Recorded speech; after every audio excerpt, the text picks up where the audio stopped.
Hey, Addicts, welcome back to Mob episode 5. Yeah, I'm pretty sure it's 5. Sorry, we do this every episode. Maybe 6. You probably already clicked away by now. But anyway, 7, maybe. Anyway.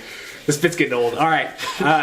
Welcome back, guys. We're here to talk about Mob, and this one just completely unexpected. Like, we didn't think it was what the gonna be lighter like this. part was about. I still don't get what that name is. Maybe it's because Reigen's like pale looking, so I they call him guess. Poor Whitey. I think it's supposed to be rough. But anyway, so as you can probably tell, it's not what we speculated in the last review because it doesn't really focus on Mob at all. We do get a little bit. I guess you could say we're partially right because we do see him interact with like his clubs, like the Body Improvement Club and then like the Telepathy Club or whatever they're supposed to be.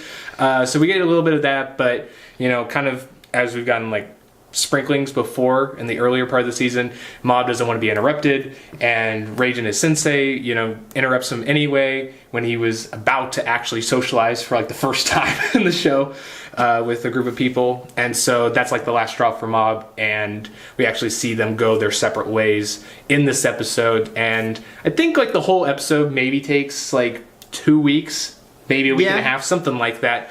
And we get to see, you know, 3 Dog Night Play, 1 is the loneliest number as we follow Reigen. Because he's alone and depressed and figures out nobody cares about him except for his mother that sends him one message on Friends book. Friends book, yeah. It actually is a pretty sad episode. One of the major developments for Mob is he realized that Reigen does lie, or he doesn't always tell the truth, and that he shouldn't blindly listen to him. So at this point, I mean, it's pretty open for them to continue their friendship or whatever. I think both of them realize, well, Mob doesn't really right now, but I think both of them realize that there is some value to what they have as a partnership or whatever. Band of brothers. But after that realization, we really just follow Reigen in his sad and lonely life of helping suckers not be suckered by other people. Yeah, because he does like a 180 throughout the episode, because you see him first, he's like, I don't need Mob, screw it. I did this before he came along, I'll be just fine. And then he was like, wow, I got no friends, like I'm alone on my birthday. I even went to this one bar to see if I could scam people or like give them advice to make myself feel better, and that didn't work out. So then, you know, like Michael said, like you get to see him basically turn his life around. It's like one of those like Saw movies where like the guy's a dick at the beginning and then realize something bad happens to him and he's like, wow, my life's okay, so he decides to completely turn around. It's like Doctor Strange. Yeah, it's like that basically, because he like not opens up an orphanage, but kind of think along those same lines. He starts helping people. Yeah, like he starts, you know, doing the exorcism for good. You know, what is it, like life advice, life counseling or something like that.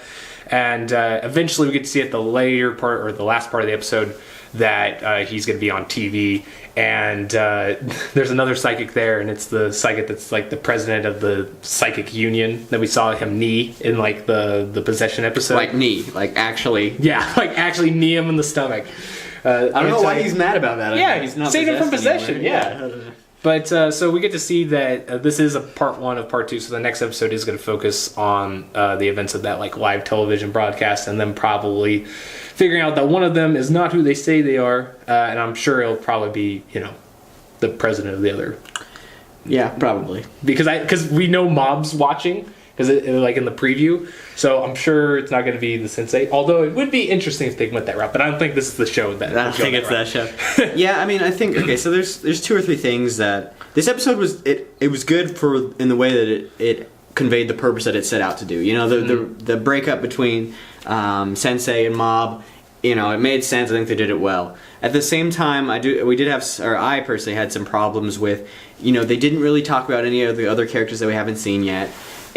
Very little on Mob. As cool as Reigen is, I think there should have been a better balance. And I feel like this episode was kind of out of place. It doesn't really fall in the same kind of...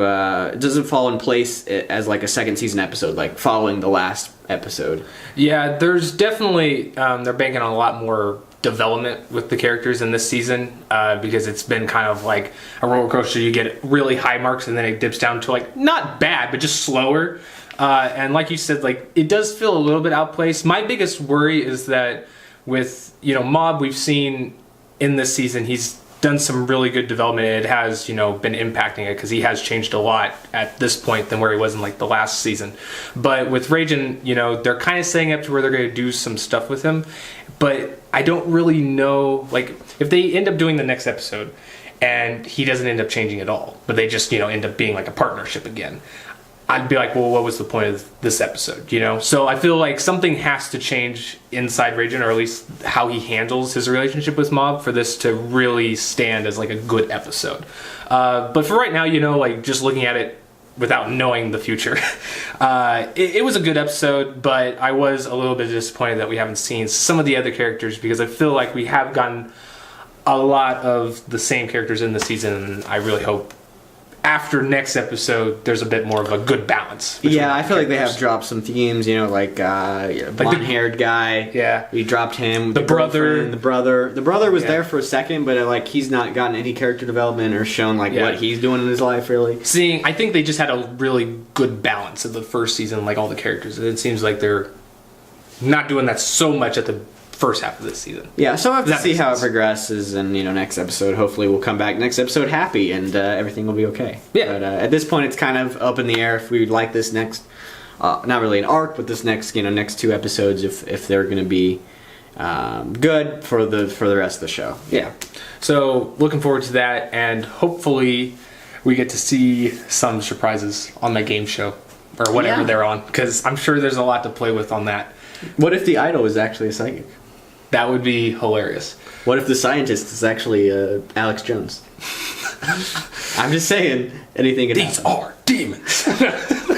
That'd be too good. That's a deep cut. I like it. But yeah, we won't go on too much because we've pretty much already talked about the episode in its entirety. But we're cautiously optimistic for the next episode, so hopefully it's good, and we'll see you guys next week for that episode. Yeah, later, addicts, and keep psychic. Keep your telepathy open, because they're out there looking for you. The They're club gonna find wants you. more members. They're gonna find you. Yeah, they just want to take you to karaoke. Come on, guys. Just do it's it. fine. All right, we'll see you Later.